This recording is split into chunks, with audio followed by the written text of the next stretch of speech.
welcome back to Access. My name's Nath. I'm here with Dave. Hello. David, God of War. That's what they call me. And also this game, which I've been playing. Yes, Nath, I'm very aware of that. Shortly to be released. We're going to have a few videos coming up over the next few days. This one is 11 things we wish we'd known before we'd started. Yeah, just trying to take away some of those questions you might not even have realised that you had. Yeah, I think when you go into a big game, and the key reason for doing this is that God of War is very different to the old God of Wars, similar in many ways, different in lots of ways, mostly structural. So this isn't going to be kind of big spoilers or anything. No. This is going to be more like how the world works, so you can kind of chill out and kind of enjoy going through it in the first place, and also a bit about, mostly about upgrading, crafting and customization. Yes, so what's the first thing? First thing is about the world itself. Okay. Which I know that you and I, when we were playing the game and looking at it in the build-up, we were wondering, we know the game is very big. Cory Barlog said at PSX, 25 hours long. Yeah. Everyone went crazy, and if you do all the additional stuff, it's double that. Yeah. It's a huge game. Is it open world? Yes, is it? Is your question. Yes, and my please. answer is, it's kind of open world. Okay. So it's definitely not linear like the previous God of War games. Yeah. I'm just going to spin this camera around. It is a hub world. Yes. And here we are in Midgard. Nice. Midgard is kind of dominated by this lake. You can travel around to the shores to find things, which we'll talk about in a minute. And in the middle, there is a hub which takes you to the realms, which are mostly your progression through the game. So that will take you to a completely different map. Right, got you. So this is Midgard, and it's pretty sizable itself. And you can travel freely from one to the other. And the thing I wish I'd known is how this worked, in order that when I was going through the game in the first place and I saw areas I couldn't get to, in previous God of Wars, I'd be like, that's a puzzle. I want to get that chest. Yeah. I want to get my eye or my feather. Yeah. This is my only chance to get that thing. Yeah, now you can not only, if you just can't figure out the puzzle and it is a puzzle, you can just crack on and then come back to it. But also it might be that the area is gated by the kind of Metroidvania style abilities which you're going to pick up in the game. Yeah, sure. And then you're going to be able to come back with like the ability to make bridges or blow stuff up or, you know. So the big takeaway is just you can come back to this place at any time. So enjoy it. Yeah. You don't have to rush through. You don't have to collect everything first time. No. Or whatever. You can, and in fact, you probably will be coming back. Yeah, exactly.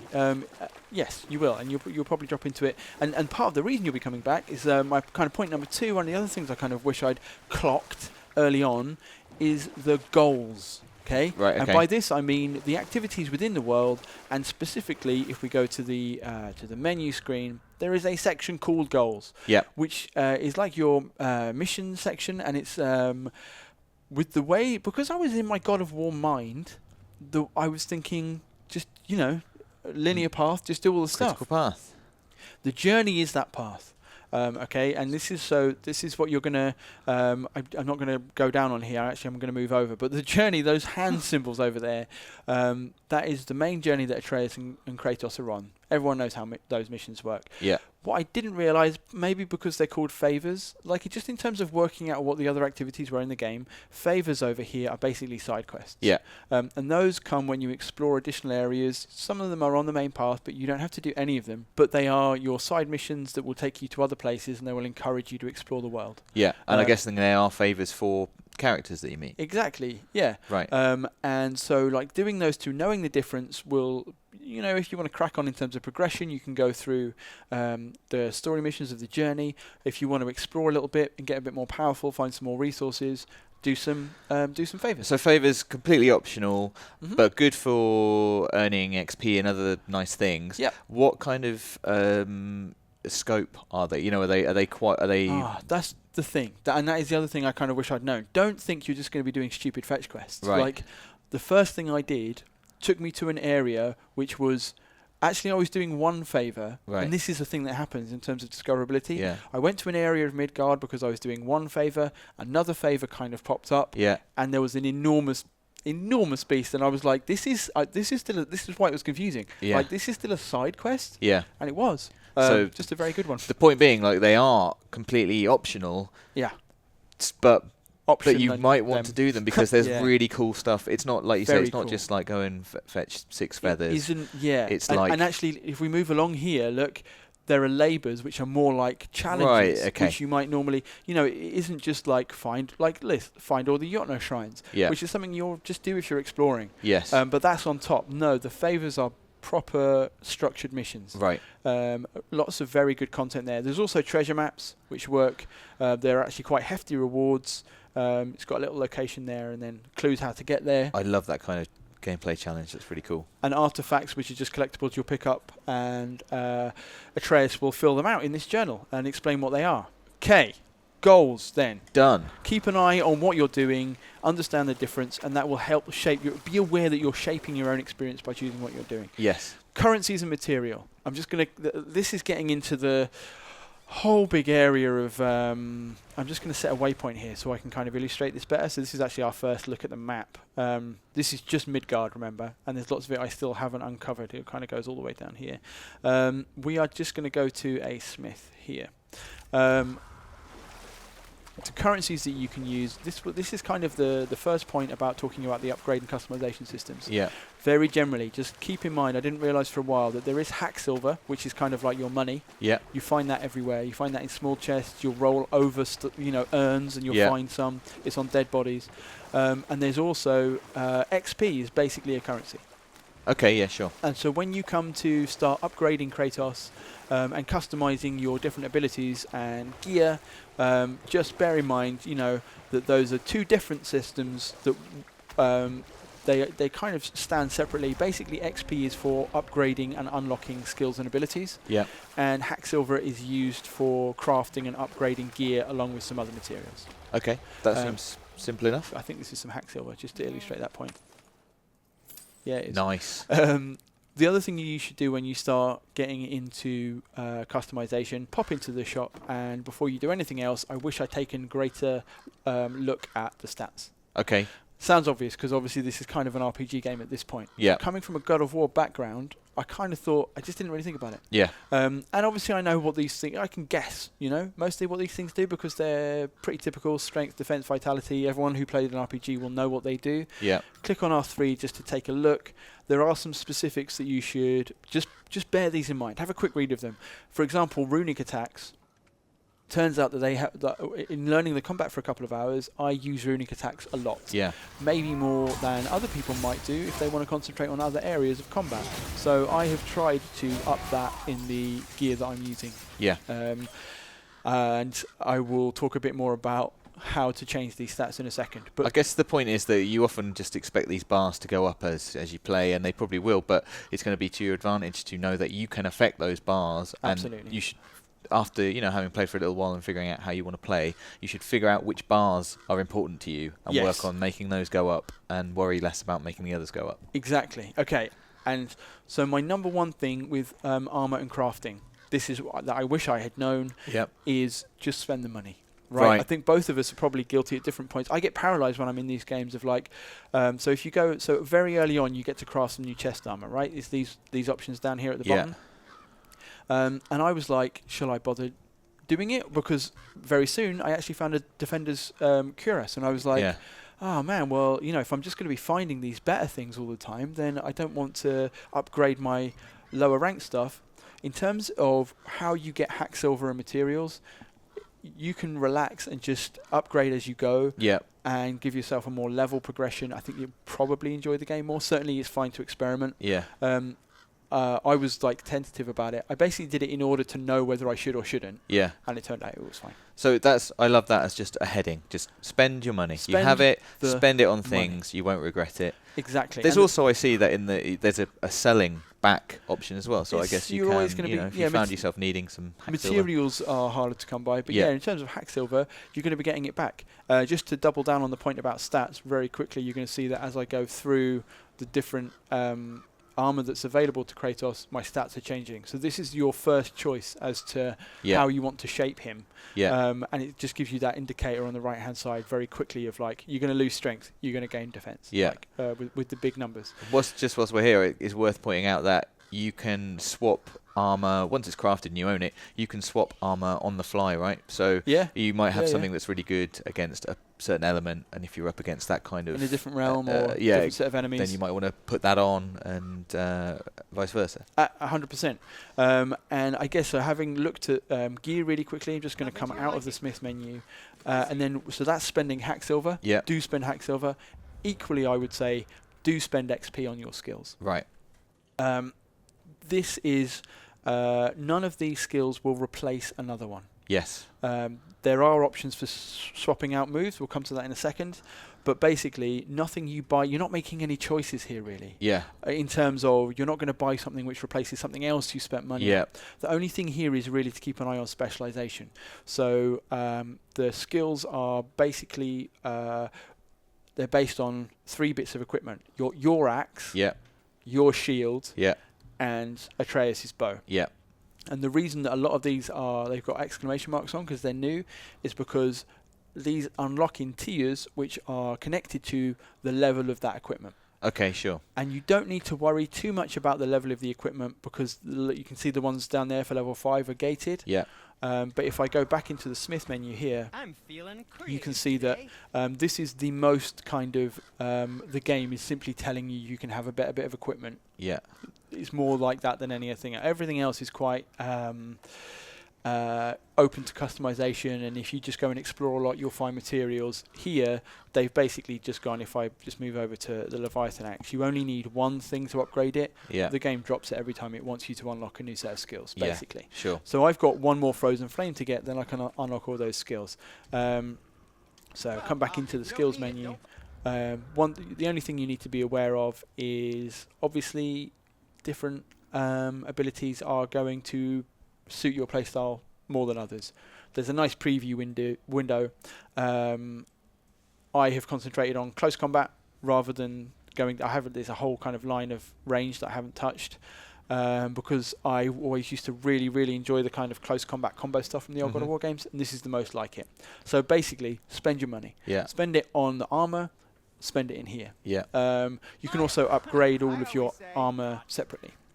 So once you've bought it, you can also upgrade it. And it's worth just saying that upgrading the axe is just upgrading its level, so that you're not upgrading individual stats or anything. It's just going from level 4 to level 5, which then unlocks your skills. It does boost strength. It boosts things, but you're not making any choice apart from to upgrade it. In upgrading your weapons, you don't really need to think. Where that comes in, actually, before we move on, I did just want to make the general point about Atreus. I wish I had thought more about leveling him as an attacking force. There he is. Let's have a little look at him. He is part of your combat system in a way which I didn't fully realise until I started playing the game quite a lot. So you have a direct control to his bow by pressing square. And you can use that to interrupt attacks. You can use it to stun people, or you can use it to create more damage. Sometimes he will come in and he will do more melee attacks. And a lot of that is down to, again, I'm going to go to the Smith menu here. What gear you get him will change his abilities and stats. So if we go down to Atreus' armor, he only gets 1 slot. So it's not an overly complicated system. But just look at the different kind of abilities and perks that you get here. Enemies take increased air damage, or when rapid firing, the last arrow inflicts increased damage. So that's really using him as like a DPS dealer, a damage dealer. Down here, you can increase the stun damage. Stun damage is kind of a tactical way of, because sometimes enemies' health will go down slowly, but you can stun them and then execute them, get rid of them quicker. So you can spec Atreus. One example, you can spec Atreus to stun rather than kill, and pay attention to him and don't ignore him. Whilst I guess there's kind of a temptation to think of him as separate, and as in he is a separate character, and you do still have control of his bow in that way. But you've got to think about how he works in tandem with Kratos. How do you like to fight with Kratos? He's an integral part and of the then combat. You use Atreus to enhance that. So, like you say, if you like close combat, maybe he might be stunning them, and so that you can get in close or whatever. See, I think I was spending more of my money on Kratos than on Atreus, and at some point I needed to catch up. So just bear that in mind. The other things, which kind of sit in the middle of gear and weapons, are runes and sockets. I didn't really understand what they were. This is the kind of the one level up, one level deeper in the customization system, and it was a point at which I was confused for a while. Runes are found on your weapons, and there's 2 of them. There's a light one. You get different options. It slots right into your axe. There's 2 rune slots. it gives you a special move. So you have 2 slots, but you find many runes in the world. You basically have a menu of special moves. Yeah. And you slot one into light and one into heavy. Currently, I've got Nord's Tempest that you look here on the video up there. Swishes around, kills people. That's my light. My heavy, I've got fewer options here. That looks, that's very Kratos. Yeah, I like that a lot. Yeah. So that's Frost Giant's Frenzy. You pick these up as you defeat enemies and progress through the story. You can upgrade them with XP. Right. So they're like super skill moves. Yes. You fit them in, they give you an extra ability, and then you can upgrade them. Unlike the skills, though, like we said, you can unplug them and plug a different one in. So you might get a new one that you really like, and then you'll stop using your... Chances are you'll want to try a few out. And it might be that some are particularly good for certain enemies. Yeah. And apart from that, kind of similarly, but for armor... you have sockets, and sockets are basically a way of putting extra perks and really changing your stat base. So if we look at, actually I want to come out, it's in my menu. If I go to armor, these is Kratos' 3 armor pieces there, those kind of diamonds. If I press square to go to sockets, 1 socket slot.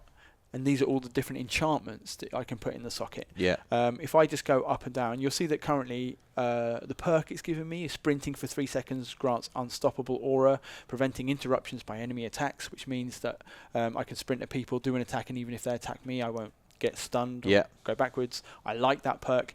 But also, it will affect your base stats. So if you look over to the right as I go down, it's only little effects.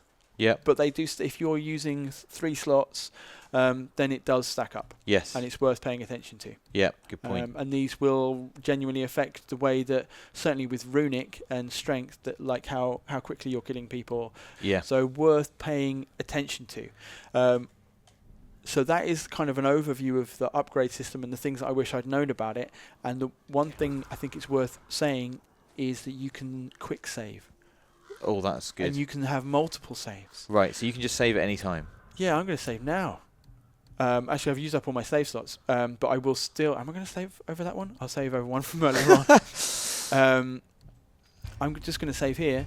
And so there aren't unlimited saves, but what it does mean is that if I want to try out a playstyle, go into a boss fight, turns out it's wrong, what I'm saying is I guess I just played... the Tomb Raider game, the reboot, just happened to be the game I played last. That had 3 game slots in, but or Dark Souls, many games which are similarly structured to this have fewer options to kind of manually say, I'm putting a pin in the ground here. Yeah. So similar to kind of go and spend your money and relax about the world, save your game, try a new set of abilities and go into some combat that might get you killed. Yeah. And then if you need to, just go back to your save game. I just like the peace of mind of saving. I just like to know I've saved, my progression has been saved. Yeah. In several ways. Like, great. Exactly. It's not just done behind the scenes. I like it when it's done behind the scenes, but I like to have the option of knowing that I've done it kind of myself. assumed it was all contiguous. And that I wasn't going to be able to kind of break into it and have my own little option files there. But I am. I've got a very quick thing about enemies, which I'm going to go this way. We're actually in a favour area. Did I mention that? This is a whole side quest area. Okay. And it's actually an area I've completed. And then on the way out of doing the quest, I found this big creature that we're about to kind of... I might fight a little bit, but he's quite hard. And he drops really good materials. That's the only reason I want him dead. Right. He's an ancient. Look, he's actually quite nice. He looks ancient. Yeah, so I don't have to... He's not aggressive. No, I don't have to fight him. But one of the things I just wanted to make the point was... two things about enemies is that they don't scale. So it's not like as you get stronger... They get equally stronger. Yeah, it's not like that. There are simply enemies that are going to be tough and you might need to come back to. Yeah. And also there's a bestiary in your codex, which is genuinely useful for having tips. So this is Draugr. We'll stay on Draugr so we don't give away any spoilers. But you can see at the top there's a bit of info, and then there's 2 hints. which just basically tell you how to fight them. Yeah. And they are, if you are struggling, and there's an enemy called a nightmare. I won't describe what it does. Yeah. But it's quite hard. And the tip for that, I was like, oh, thank you for writing that down for me, Atreus. That's actually very handy. Yeah. That's very good. And the other thing, we're over back by the smith now. The other thing that I wanted to impress upon people is if you buy one thing in the game, buy a resurrection stone. Oh, I've got one. Excellent. And a resurrection stone, it does exactly what it says on the tin. When you die in combat, it will bring you back to life. Right. So rather than having to go back to a checkpoint, it's like a one-shot kind of. Yes. You can carry on with this battle. And I think it's a fine one to balance, but in classic God of War, obviously, you could be so close to killing a boss that you've been trying for a long time and then die. And now it just gives you that little kind of option. Nath, if you're going to take on this ancient, I'll tell you right now, I don't want to see that resurrection stone. Well, I'm doing it in order that I can show you the resurrection. But I want to see a dead ancient. Well, I'd hate for you to not show me that. What's he doing? What is he doing? He's gone on all fours and he's doing me a fright. Yeah. Well, I mean, we've talked a lot about combat and skills, and so I'm looking forward to seeing them put all together now. I wish that there were smaller enemies to fight, because this guy is like hide behind a tree and don't get hit. I was going to say, like, I didn't see the Kratos' hiding stat. Oh, mate. Or rolling. My personal hiding his rolling stat is high. I picked that up and I need to throw it into his chest and it should explode. I don't know if it has or not. It's good to see. It's good to see some combat. It's good to, there's a lot. The big thing that the big, very obvious change to people who've played God of War before, obviously, is that the camera's over the shoulder now, and I like that they the thought that they've put into so much fun. Combat and what it means for combat, and so you can lock on to enemies. You get indicators when enemies aren't in your kind of like sphere of vision. That we're definitely going to see that resurrection stone. Just like now, you can see that you're being targeted. I think it goes a different colour when there's a projectile headed your way. There's some smaller enemies for you. Okay, looks like perfect. There's Atreus that he's going to use his rune ability. That is cool. Which is like a big fox. He's actually shot it at someone that I didn't want him to shoot it at. Oh no, you've got to run away here. That's the range combat we haven't talked about. I mean, there's like obvious stuff really. Here's a bit of rune for you. This is my rune in combat. Oh no, it's not. I've been absolutely lasered. If I press square now, this is the resurrection. Right, got it. Giving me an extra chance. Clear. Yeah, exactly. This is my heavy runic attack because this is a very bad man. I'm about to get hit from behind. Looks like it. Yeah, I should have done better than that. Have you got another resurrection? I'm going to use my no. I'm going to use my. You can only hold one at a time. Is there another bad guy here? He's full of rage. Don't think so. Can I actually hurt him? So I can't hurt him. Is the thing.